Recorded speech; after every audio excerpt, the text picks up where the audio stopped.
Assalamualaikum warahmatullahi wabarakatuh. Perkenalkan, nama saya Nur Hasan dari Prodi Manajemen Informatika dengan NIM 39422300001. Dalam video ini saya ingin mempresentasikan artikel dari mata kuliah Sistem Digital tugas ujian akhir semester Gasal dengan dosen pengampu Ibu Ayu Nurul Amalia.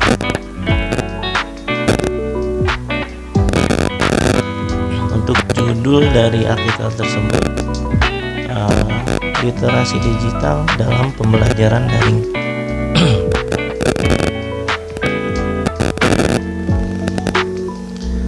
Keberhasilan pembelajaran daring ditentukan oleh beberapa aspek, yaitu aspek sarana dan prasarana serta aspek kemampuan dosen dan mahasiswa dalam menyelenggarakan pembelajaran daring. Artikel ini bertujuan untuk mengkaji bagaimana peranan literasi digital dalam pembelajaran daring. Berdasarkan hasil kajian, dapat disimpulkan bahwa kemampuan literasi digital berperan penting dalam menunjang keberhasilan pembelajaran daring.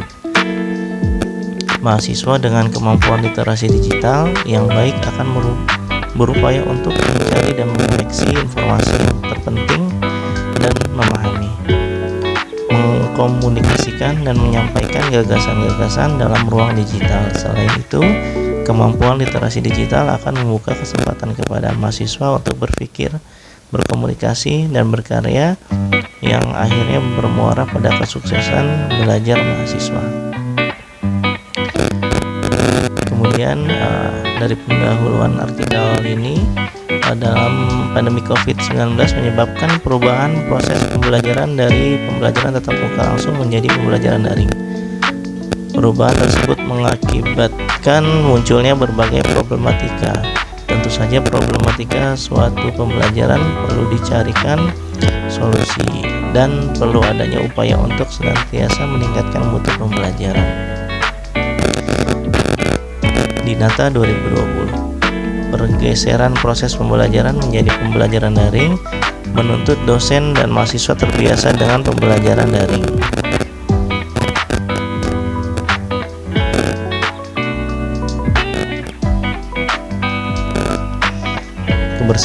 Keberhasilan pembelajaran daring ditentukan oleh beberapa aspek, yaitu aspek sarana dan prasarana serta aspek kemampuan dosen dan mahasiswa dalam menyelenggarakan pembelajaran daring. Aspek sarana dan prasarana yang diperlukan dalam pembelajaran daring yaitu perangkat keras pembelajaran daring seperti komputer, laptop, smartphone, sinyal, wifi. Tentu saja aplikasi yang diperlukan dalam pembelajaran daring seperti Zoom, WhatsApp, Gmail, Google Classroom, dan lain-lain. Kemampuan dosen dan mahasiswa dalam menyelenggarakan pembelajaran daring sangat menentukan dalam keberhasilan pembelajaran daring. Inovasi suatu pembelajaran sangat bergantung dengan kreativitas pendidik atau dosen. Beberapa kemampuan yang diperlukan yaitu kemampuan menggunakan komputer atau smartphone, memanfaatkan internet, kreativitas dalam menyelenggarakan pembelajaran daring, kemampuan kolaborasi, dan kemampuan dalam memilih serta memanfaatkan informasi.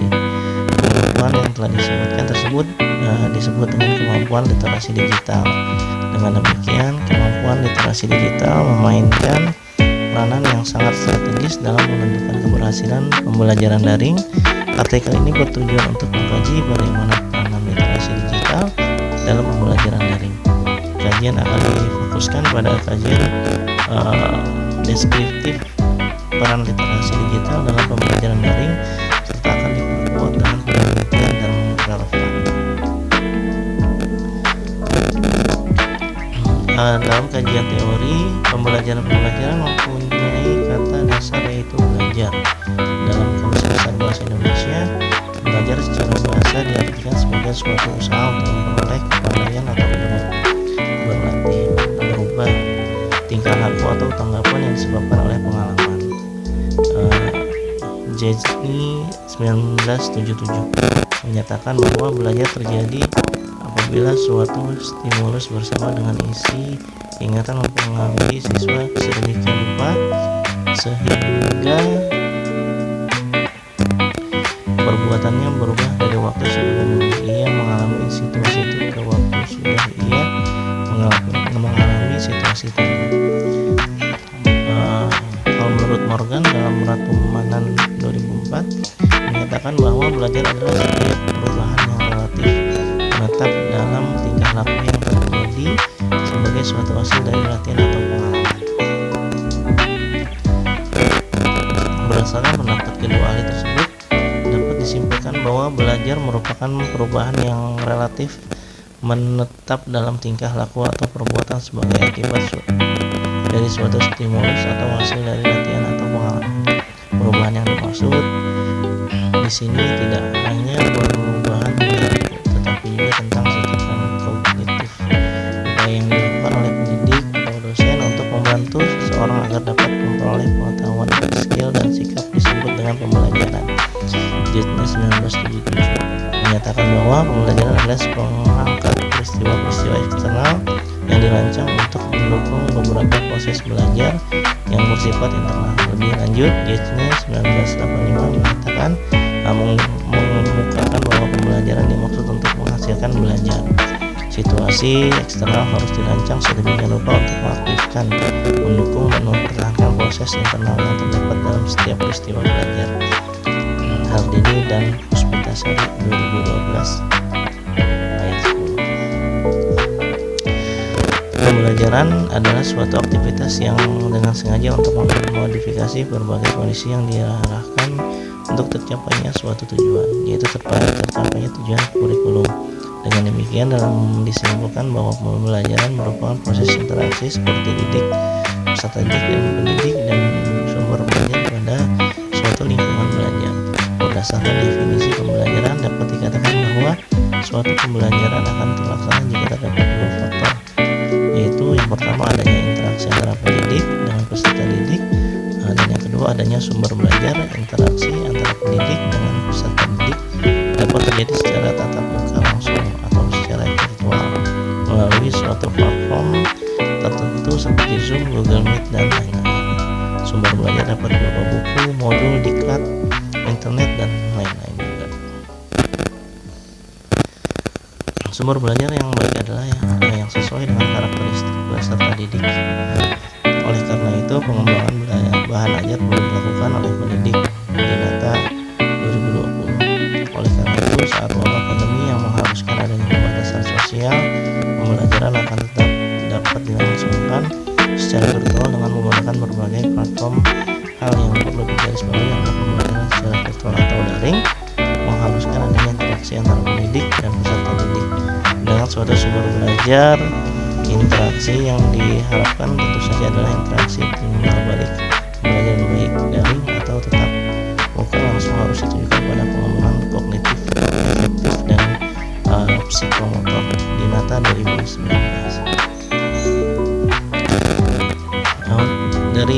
Ada kelebihan dan kekurangan dari pembelajaran daring. Dari kelebihannya di sini satu, respon baik yang cepat.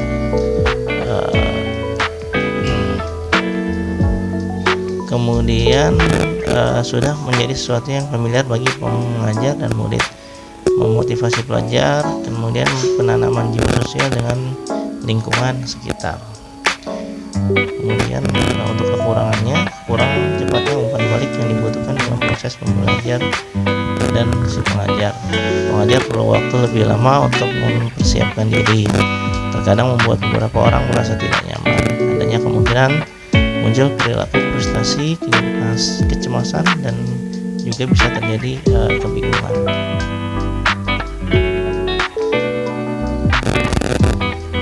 Kemudian dari literasi digitalnya, dunia saat ini adalah berada di masa revolusi industri.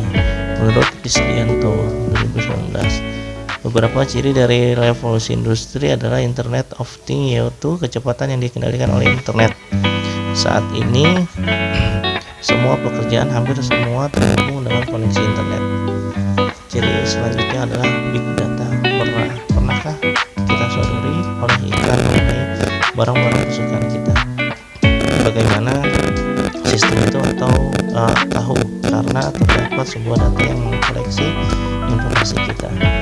beberapa orang menyebut revolusi industri 4.0 sebagai revolusi digital dan era disrupsi menurut Kasari 2018. Pada era ini teknologi informasi telah menjadi basis atau dasar dalam kehidupan manusia. Dampak yang sangat terasa dari era digital adalah berlimpahnya sumber informasi yang dapat diakses secara tidak terbatas. Selain itu juga dunia saat ini bisa dilanda pandemi COVID. Akibat dari pandemi ini adalah terjadinya perubahan bentuk pembelajaran dari pembelajaran tatap muka menjadi pembelajaran daring. Hal ini tentu saja menuntut mahasiswa dan dosen harus siap dengan perubahan tersebut. Salah satu kemampuan yang harus dimiliki oleh dosen dan mahasiswa dalam menghadapi era revolusi digital dan dalam pandemi COVID-19 adalah kemampuan literasi digital. Menurut Paul Gilster dalam bukunya yang berjudul Digital Literasi 1997, literasi digital diartikan sebagai kemampuan untuk memahami dan menggunakan informasi dalam berbagai bentuk dari berbagai sumber yang sangat luas yang diakses melalui piranti komputer. Bayman 2001 menawarkan pemahaman baru mengenai literasi digital yang berkarakter pada literasi komputer dan literasi informasi. Literasi komputer berkembang pada dekade 1980-an ketika komputer mikro semakin luas dipergunakan, tidak saja di lingkungan bisnis tetapi juga di masyarakat. Namun literasi informasi baru menyebar luas pada dekade 90-an. Manakala informasi semakin mudah susun, diakses, disebarluaskan melalui teknologi informasi berjejaring. Dengan demikian mengacu pada pendapat Bowden, literasi digital lebih banyak dikaitkan dengan keterampilan teknis, mengakses, merangkai, juga memahami. Teks terkait informasi yang diterima oleh peserta didik. Perlu adanya pendekatan budaya dalam pembelajaran untuk memfilter informasi yang diterima. Sementara itu, Douglas J. Belsow dalam tesisnya What is Digital Literacy 2011 mengatakan bahwa ada 8 elemen esensial untuk mengembangkan literasi digital, yaitu sebagai berikut. Kultural, yaitu pemahaman ragam konteks pengguna dunia digital. Kognitif, yaitu daya pikir dalam menilai konten. Konstruktif, yaitu rela cipta sesuatu yang ahli dan aktual. Komunikatif, yaitu memahami kinerja jejaring dan komunikasi di dunia digital. Kepercayaan diri yang bertanggung jawab. Kreatif, melakukan hal baru dengan cara baru. Kritis dalam menyikapi konten. Literasi digital pada pembelajaran daring. Kemampuan literasi digital mempunyai peranan yang cukup penting dalam pembelajaran, termasuk dalam pembelajaran daring. Peneliti yang dilakukan oleh mahasiswa menyebutkan bahwa keterampilan mencari informasi di database dianggap mahasiswa sebagai salah satu keterampilan penting yang harus dimiliki mahasiswa karena berperan penting menentukan keberhasilan studi.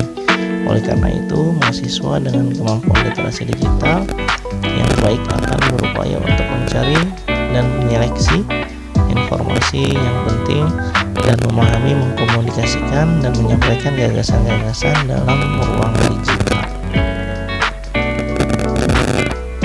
Sejalan dengan penelitian yang dilakukan oleh mahasiswa, beberapa penelitian lain menyebutkan bahwa kemampuan literasi digital akan membuka kesempatan kepada mahasiswa untuk berpikir, berkomunikasi, dan berkarya yang akhirnya bermuara pada kesuksesan belajar mahasiswa. Sujana dan Rahmati 2019, Elvira 2018. Oleh karena itu, kesadaran akan urgensi kemampuan literasi digital perlu ditingkatkan baik di kalangan pengambil keputusan. Kajian yang dilakukan oleh Dinata waktu 2021 menyebutkan bahwa beberapa hal yang dapat dilakukan oleh pimpinan suatu institusi, baik sekolah atau perguruan tinggi, terkait pengembangan kemampuan literasi digital. Hal-hal yang dapat dilakukan yaitu 1. Pelatihan literasi digital. 2. Penanaman budaya literasi digital kampus. 3. Membentuk tim penggerak literasi digital kampus.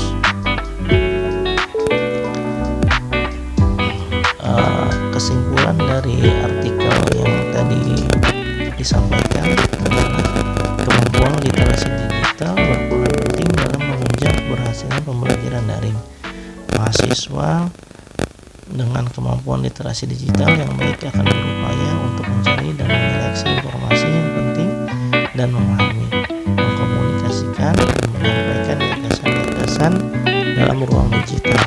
Selain itu, kemampuan literasi digital akan membuka kesempatan kepada mahasiswa untuk berpikir, berkomunikasi, dan berkarya yang akhirnya bermuara pada kesuksesan belajar mahasiswa. Demikian presentasi dari artikel yang saya lampirkan dalam bentuk video. Bila ada kekurangan juga kesalahan dalam penyampaian, mohon dimaafkan. Wassalamualaikum warahmatullahi wabarakatuh.